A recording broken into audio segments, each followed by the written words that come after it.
What's up, everybody? Welcome back to the Sports Syndicate, where data meets dollars. How's everybody doing? God bless you all. Thank you for coming back to watch another Thursday night football video. I have to put this up on the screen first and foremost. Guys, it's the Week 10 DraftKings Challenge. All right, top three, split the pot. It's $2 entry fee. I lost last week. TY 23-23, Big Ty, is last week's champion and the reigning champion.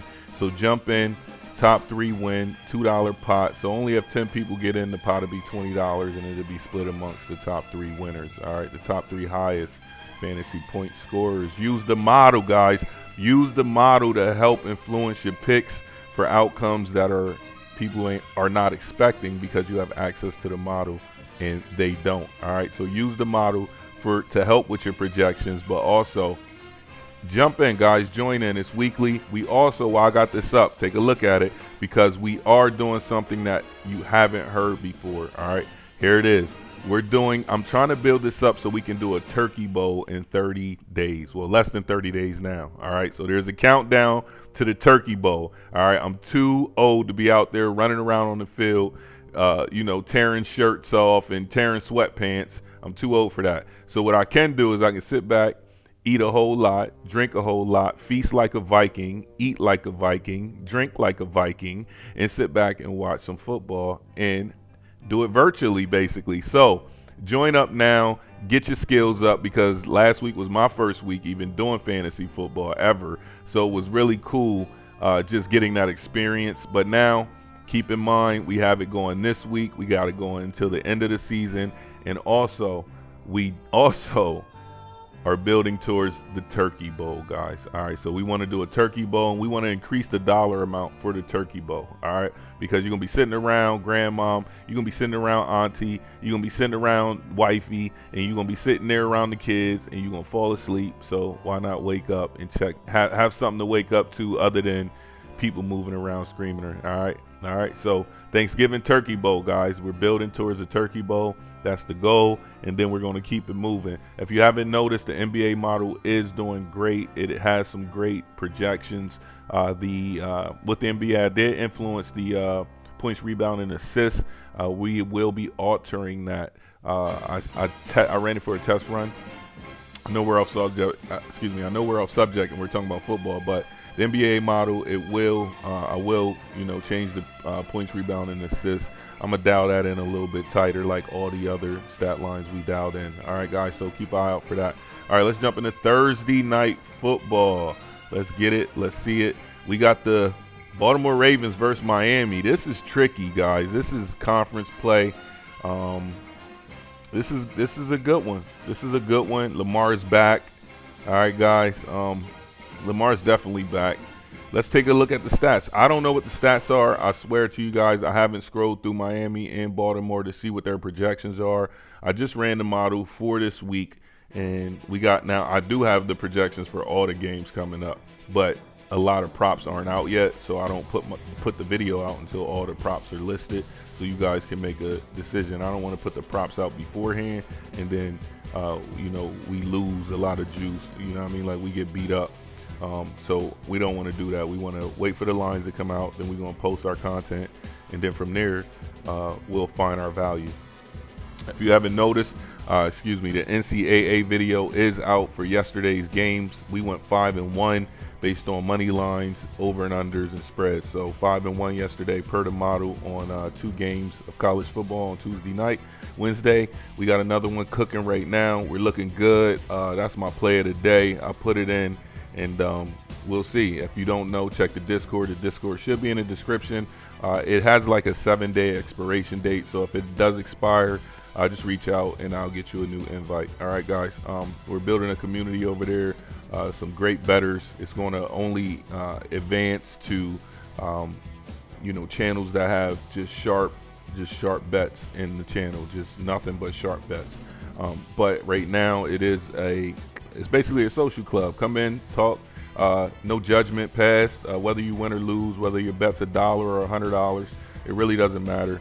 Just jump in, have some fun, and learn a little bit and see what other guys are playing, and their logic and reasoning behind their selections, and one thing about it is, and shout out to everybody in the Discord, they are open. They are willing to answer your questions. If you have questions, they are inviting as well.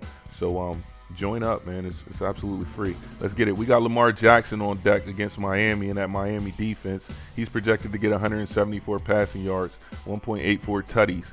Completions, 16 completions basically on 27 attempts. Rushing attempts 5 for 87. I don't know. Is he healthy enough to get? Is he healthy enough? Is he? And that's the thing about Lamar. He's scary good. He's scary good. You see that? You see I put that together? Scary good.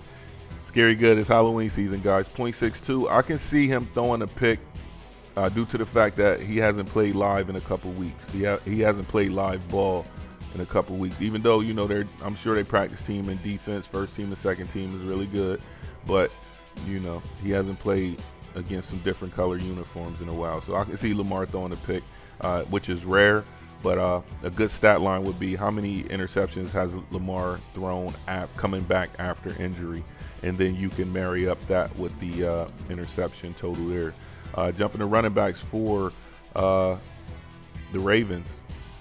Derrick Henry looks like he's going to have a day. He's very high on a touchdown. Give me Derrick Henry anytime touchdown tomorrow. That's a play. Let me write that down right now because I forget and don't do it and get into other stuff. We got Derrick Henry anytime touchdown. That's a straight bet. That's definitely a straight bet. And then we'll add from there. That's how we bet, guys. So we find the plays that we like the most, and then we build the parlays from the single plays that we like the most. If you'll play it straight, then put it in the parlay. If you won't play it straight, never add it into a parlay. There's your that's just common sense. Jumping to wide receivers, we got Devontae Walker, Zay, Hopkins, Bateman, and Wallace. Zay looked like he's going to have a day, especially with Lamar out there. But give me Devontae Walker for any time. I got to check also, this is a great point that I want to put out to you guys. Sorry, I'm writing down this Devontae Walker. I knew I was going to forget my thought. But this is a great point that I wanted to point out. What was the thought I wanted to point out? Man, I forgot the thought I wanted to point out. It'll come to me later. It was something about, I forgot. But anyway, it's a great point. And eventually, inevitably, I'll remember it and I'll come back to you. Y'all know I'll be forgetting games too. So, you know, like I just be rolling through it. And then, you know, I got too many thoughts going on at once. We got Mark Andrews for 6 receptions at 54.28 yards, receiving touchdowns 0.11. So I'm not taking Mark Andrews for any time touchdown. It is possible. Him and Lamar have a great relationship in regards to, completions and receptions, basically. A great relationship. We still haven't worked on the kicker function because we've been all over the NBA model. Jumping to defense, here's your defensive projections for sacks. The guy that's looking great is this guy, Matabuki. Matabuki is looking like the man to come out there and get a sack. So let me write Matabuki down for a sack. Oh, and the sack's been hitting. Oh my God, y'all know. Hit the like button if y'all know the sack's been on target. Matabuki on the sacks. All right, let's go through these again just so I can look over and get an idea for a money line pick. Okay. Okay. Yep. And let me look at some defensive pressure. I seen with Mark gonna get some targets. I'll take Mark Andrews on the over on reception. Some down to defense. And who we got some pressure? We got Clowney on the projection. You can't tell. Clowney got traded to Baltimore? Is this news? Javani Clowney got traded to Baltimore? Oh, that's a great trade. I would want to go play for them too. All right, give me Clowney for a sack.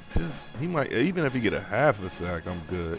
I don't know. I told you guys, the model is like a living, breathing organism. It updates itself. I'm honest when I tell you that. Miami.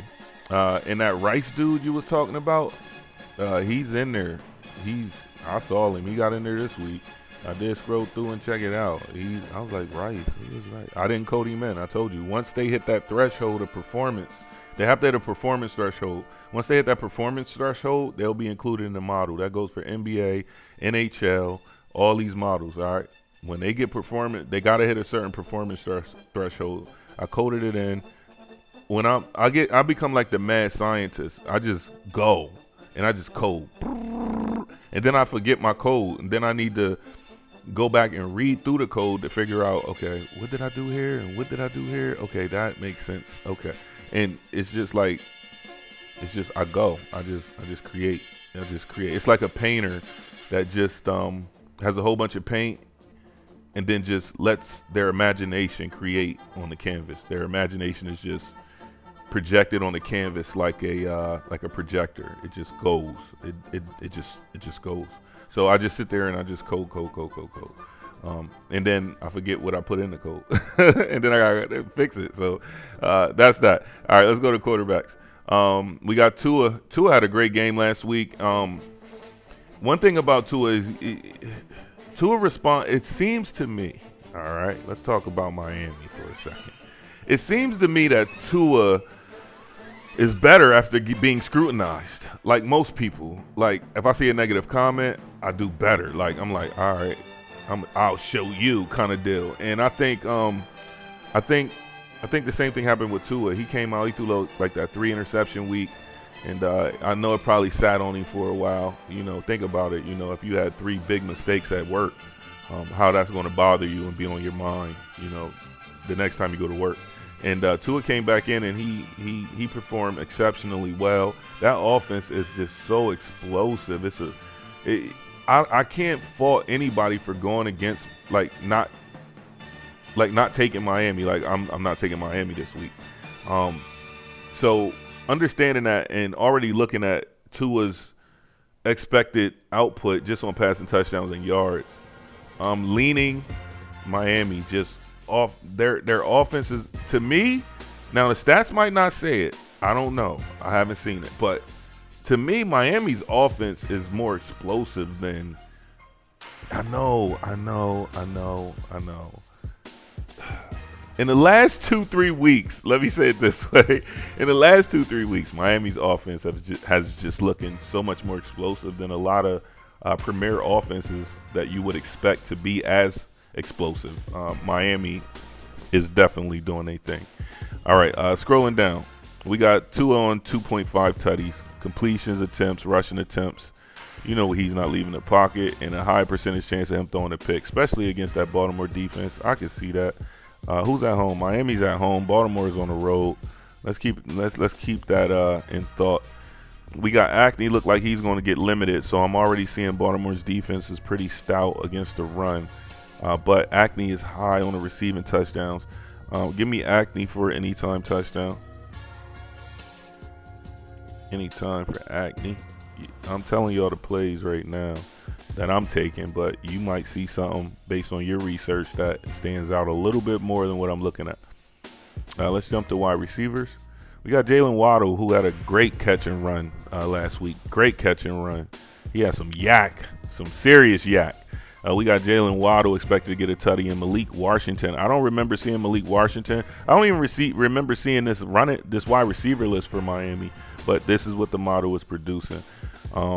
We got Malik Washington 3 receptions and Jalen Waddle 3 receptions, 42 and 39. Both of these guys looking. See, that's what I'm saying. I'm taking Miami. Give me Miami plus 7.5. Give me Miami plus 7. They gonna make it 7.5. They're not gonna make it 3 because Miami is explosive, and then they like a sharp knife and a dull knife. You just don't know what you're getting. And the big question is, I guess the biggest question of the day is my guy back, Darren Waller. If Darren Waller's back, then it's definitely a Miami day. If Darren Waller's back, it's a Miami day. And Miami at home. I'm taking Miami. I'm taking Miami. I don't care if Lamar's back. I don't think Lamar coming back propels that offense the way it's been performing above Miami. I just don't see that happening, and that's what I'm running with. Sacks, high percentage chance for Seiler. Give me Seiler for anytime sack. Seiler, sack. Anybody else over here? We got pressure.